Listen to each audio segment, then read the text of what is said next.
지금은 돌아가신 우리 영국의 복음주의 유명한 설교가죠. 존 스토트 목사님은 신학자이면서 새를 관찰하는 아주 권위자였습니다. 약 3,000종 이상 되는 새를 관찰하신 분이십니다. 이분은 새가 너무 좋아가지고 새를 관찰하기 위해서 남극까지 가신 분입니다. 한국의 한 선교단체가 집회 강사로 살아계실 때 초청을 했는데 한국의 그 집회에 오는 조건으로 비무장지대에 사는 새를 볼 수 있도록 해달라, 이런 요청을 하기도 하셨습니다. 새에게서 배우는 영적인 진리, 이걸 모아가지고 새, 우리들의 선생님이라고 하는 책을 내기도 하셨습니다. 어떤 분들은 이 야생화에 꽂혀가지고 우리나라 산이라는 산은 전부 다 다니면서 이 야생화를 찾아가지고 사진을 찍고 달력을 만들고 이렇게 하는 분들이 계십니다. 어떤 분은 돌을 또 너무 좋아해가지고 수석을 찾아서 수석 찾아 산만리 열심히 찾아다니면서 돌을 모으시는 분들이 있어요.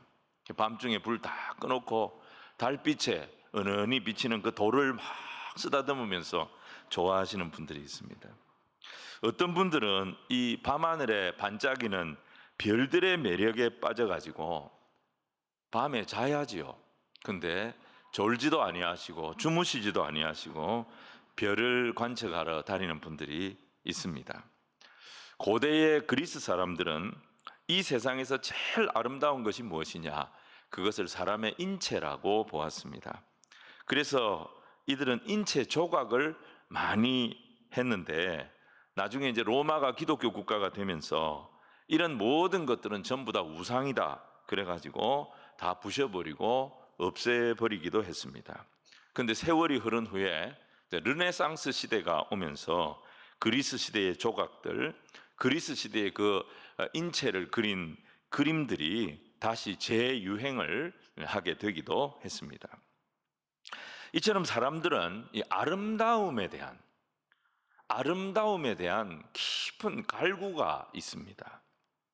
진정한 아름다움이 어디에 있는가? 그 아름다움을 찾아서 자신의 가진 시간을 쓰고 자기가 가진 물질을 쓰고 자기의 모든 정력을 그 아름다움을 찾는 데 소진하기도 하는 것입니다.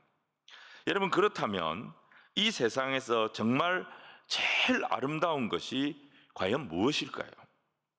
이 세상에서 제일 아름다운 것은 다른 사람을 사랑하는 것입니다.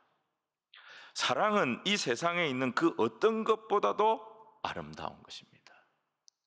사람이 사랑을 하게 되면 사랑하는 그 사람도 아름다워집니다. 사랑하는 그 모습을 보면 그 모습도 정말 아름답습니다.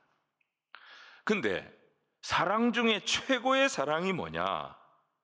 우리 한 사람 한 사람을 사랑하신 하나님의 사랑입니다. 여러분, 그 하나님의 사랑의 하이라이트가 뭐냐? 우리를 위하여 자기 아들을 십자가에 내어주신 그 십자가의 사랑인 것입니다. 우리가 그 하나님의 사랑 얘기를 듣게 될 때 충격을 받게 됩니다. 어떻게? 아무리 사랑해도 자기 아들을 내어줄 수 있는가? 충격을 받게 됩니다.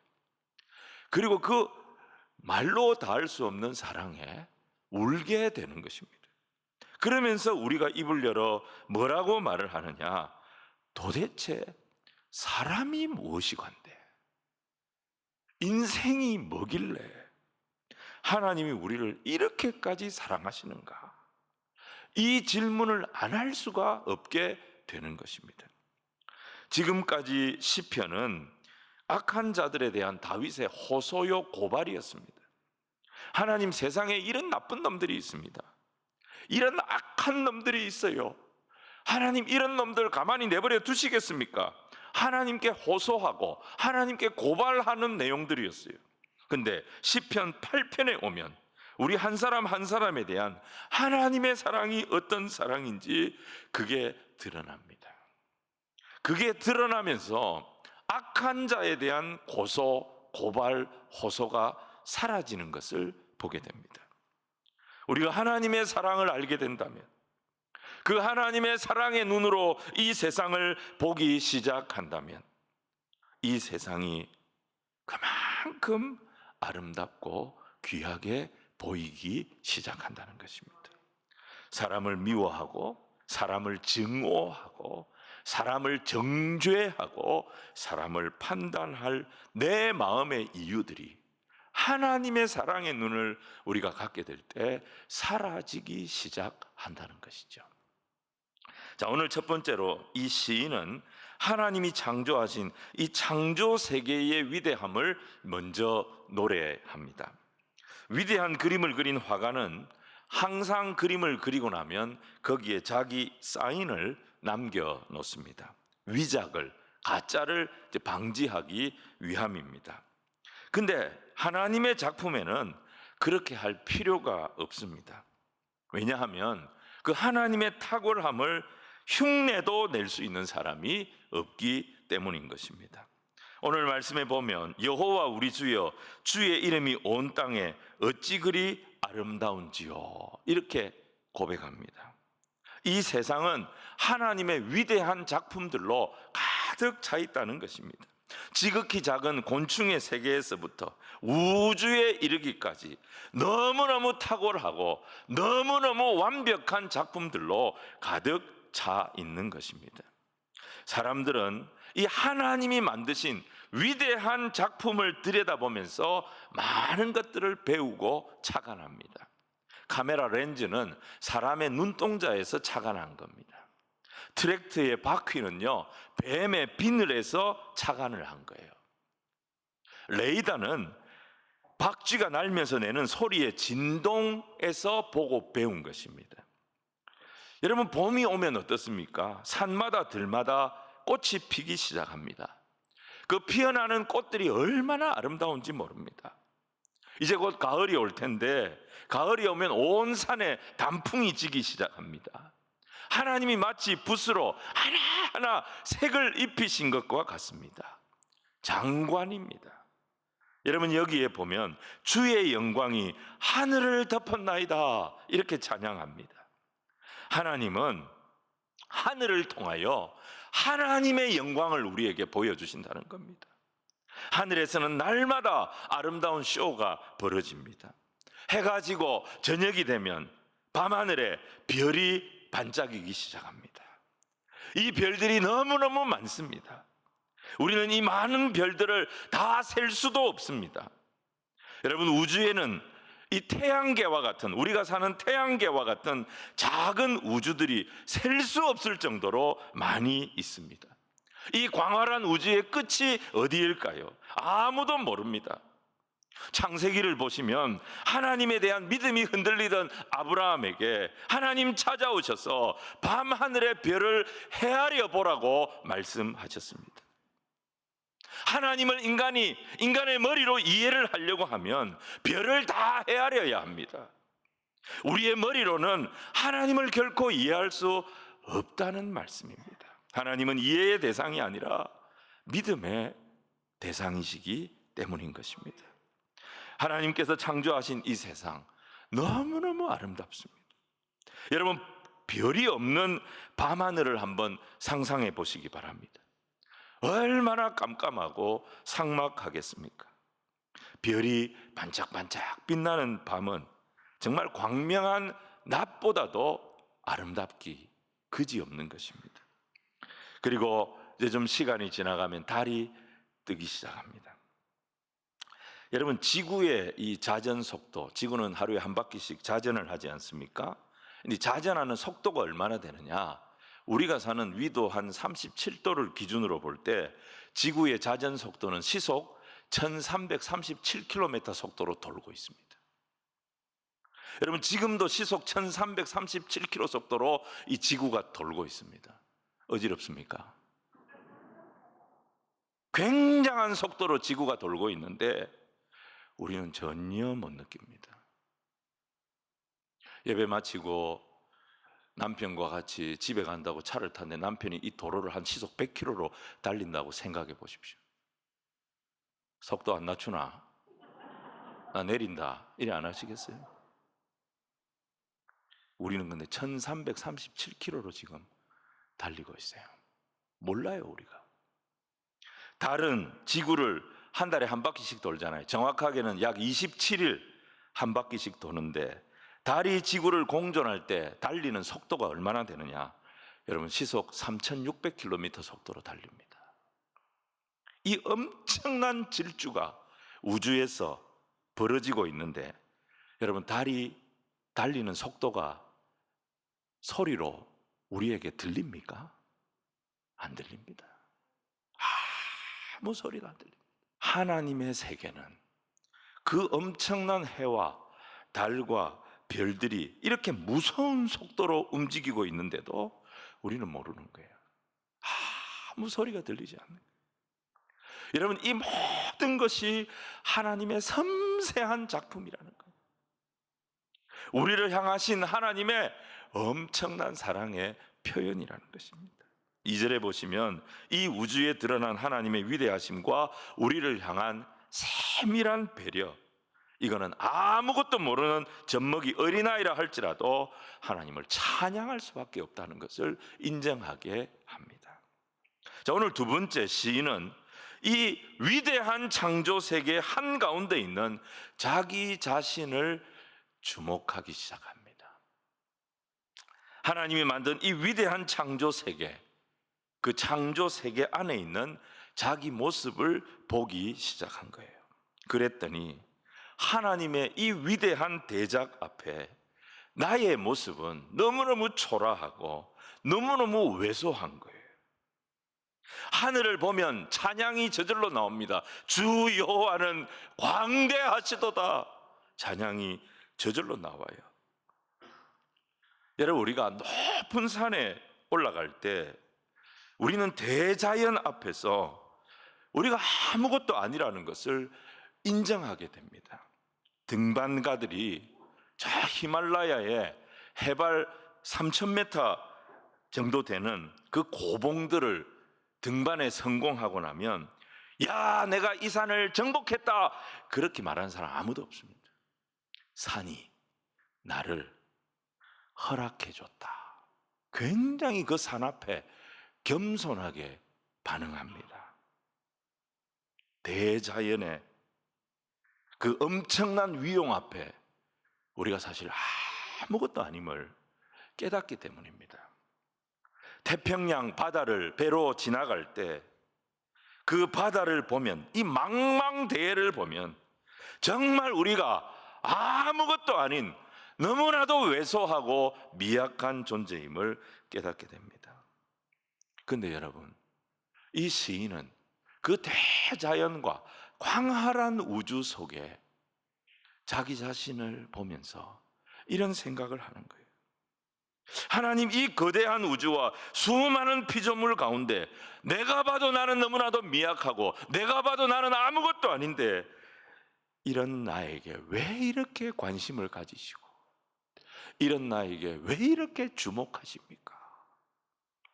여러분, 이것을 도저히 이해할 수 없었던 성경의 인물이 욥입니다. 욥기 7장 17절로 20절 보시면 욥이 이런 독백을 합니다. 우리 같이 한번 읽겠습니다. 시작. 사람이 무엇이기에 주께서 그를 크게 만드사 그에게 마음을 두시고 아침마다 권징하시며 순간마다 단련하시나이까. 주께서 내게서 눈을 돌이키지 아니하시며 내가 침을 삼킬 동안도 나를 놓지 아니하시기를 어느 때까지 하시리이까.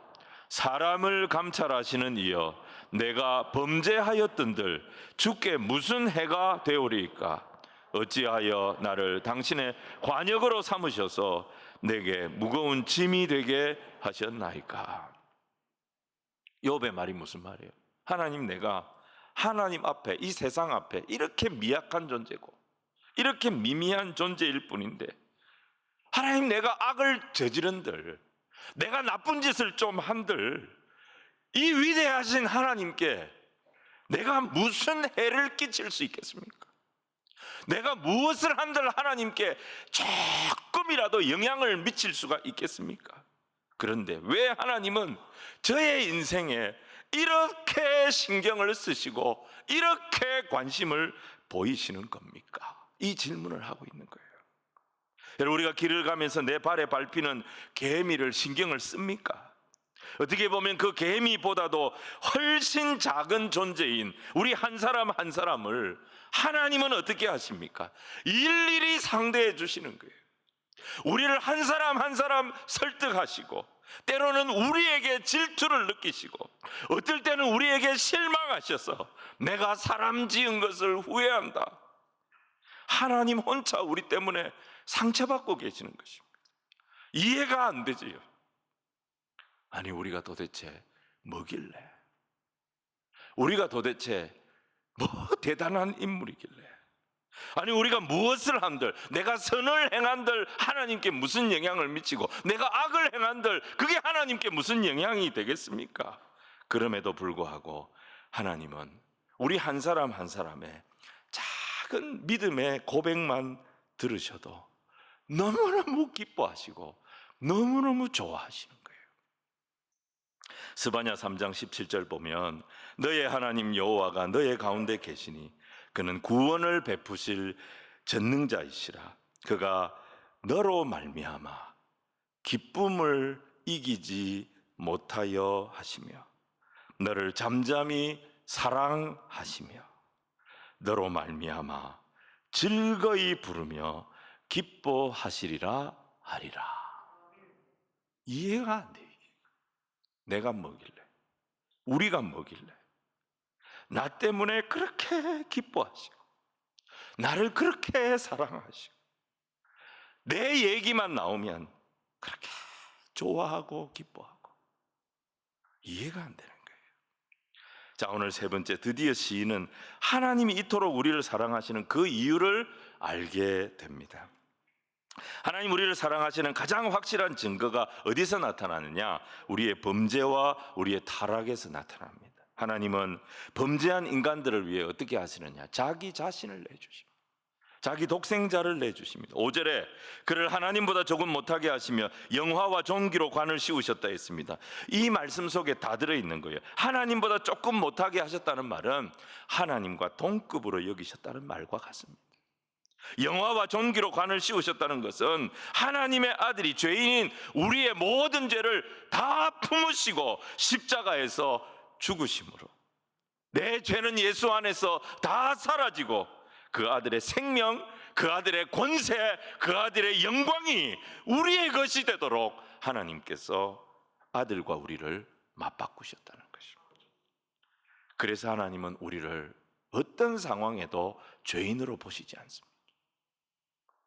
그래서 하나님은 우리를 죄인으로 보시지 아니하시고 자기의 하나밖에 없는 아들로 보시는 것입니다. 하나님은 자기 아들과 우리를 바꾸셨어요. 그래서 하나님은 어떤 경우에도 저희를 포기하지 못하시는 겁니다. 여러분, 예수 믿는 우리는요, 우리 가치를 어느 정도로 생각해야 되느냐? 여러분, 덩치만한 보석의 가치가 있다고 생각하시면 되는 거예요. 내 키가 1m 60이다. 그러면 1m 60cm 정도 되는 다이아몬드다. 이렇게 생각하면 되는 거예요. 내 몸무게가 한 70kg 된다. 그럼 내가 한 70kg 정도 되는 금덩어리다. 이렇게 생각하면 되는 거예요. 몸무게 많은 게 얼마나 감사한지 모릅니다. 살 빼지 마시기 바랍니다. 여러분, 그렇게 큰 다이아몬드 보셨습니까? 그렇게 큰 금덩어리 보셨어요? 세상에 그런 다이아몬드는 없어요. 그런 보석은 없어요. 그런 금덩어리는 없어요. 그런데 교회 와보시면 교회 안에 다 있는 거예요. 그 보배들이 교회 안에 다 있는 거예요. 우리 믿는 사람 한 사람 한 사람 하나님께서 자기 피로 값을 치르시고 하나님의 영광을 위하여 살려낸 하나님의 보배들인 거예요. 하나님의 보석들인 거예요. 하나님의 다이아몬드가 여기 앉아 있어요. 하나님의 사파이어가 여기 앉아 있어요. 하나님의 루비들이 여기 앉아 있어요. 하나님의 진주들이 여기 앉아 있어요. 하나님의 금덩어리들이 여기 앉아 있어요. 하나님의 아는 거 다 했어요. 여기 다 있는 거예요. 하나님, 우리 성도들을요, 전 우주에서 제일 사랑합니다. 하나님이 제일 사랑합니다. 이 세상의 모든 좋은 것들이 다 우리를 위해서 하나님께서 준비하신 것입니다. 여러분, 우리가 교회 안에서 만나는 분들, 이런 마음으로 축복하게 되기를 주님 이름으로 축원을 드립니다. 아이고, 이 금덩어리 어디 갔다가 이제 왔어? 아이고, 이 다이아몬드 한 주간 동안 어디 있었어요? 아이고, 이 귀한 거 오늘 또 만났네.